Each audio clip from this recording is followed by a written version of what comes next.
ఆరోగ్యానికి మేలు చేసే ఎన్నో పోషకాలు గుడ్డులో పుష్కలంగా ఉన్నాయి. మాంసకృతులు, 9 రకాల అమైనో ఆమ్లాలు, బి కాంప్లెక్స్ విటమిన్లు, డి విటమిన్, ఖనిజాలు నిండుగా ఉంటాయి. గుడ్డు శాకాహారమా లేక మాంసాహారమా అనే సందేహం మాత్రం ప్రతి ఒక్కరిలో ఉంది. అయితే సైన్స్లో శాకాహార ఆహారానికి నిర్దిష్ట నిర్వచనం ఉంది. జంతు మాంసం లేని ఆహారాన్ని శాకాహారం అని అంటారు. ఈ కోణంలో చూస్తే గుడ్డు శాకాహారంగానే పరిగణించాలి. ఇలాంటి ఆహారం తీసుకునే వ్యక్తులను ఓవో వెజిటేరియన్స్ అంటారు. సైన్స్ ను పక్కన పెడితే భారతీయులు మాత్రం గుడ్డును మాంసాహారంగా పరిగణిస్తారు.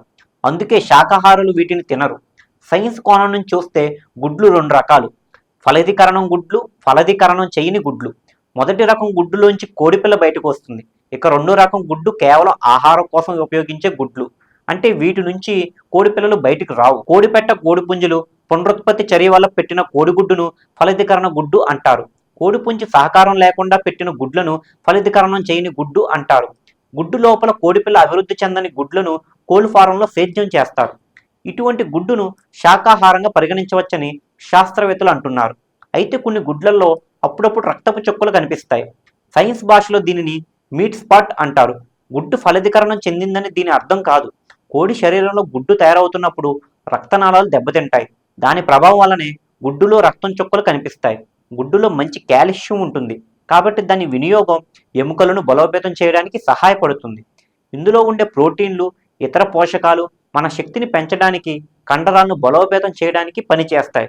గుడ్డు చర్మాన్ని ఆరోగ్యంగా ఉంచడంతో పాటు జుట్టు, గోళ్లను బలంగా ఉంచుతుంది. సైన్స్ కోణం నుంచి చూస్తే కోడిగుడ్డు పెట్టినంత మాత్రాన అది మాంసాహారం కాదు. జంతువుల నుంచి వచ్చే ప్రతిదీ మాంసాహారంగా పరిగణించకూడదు. దీనికి మరో మంచి ఉదాహరణ పాలు.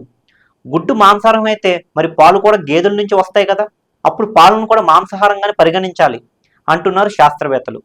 ఇక వ్యక్తులు బలహీనంగా ఉన్న, నీరసించిపోతున్న, ఇమ్యూనిటీ లెవెల్స్ తగ్గిన గుడ్డు ఆహారంగా స్వీకరించాలని వైద్యులు సాధారణంగా చెప్పటం మనకు తెలిసిందే. కాబట్టి కోడిగుడ్డును శాకాహారంగా భావించి తినటం ఉత్తమం, ఆరోగ్యకరం అనవచ్చు.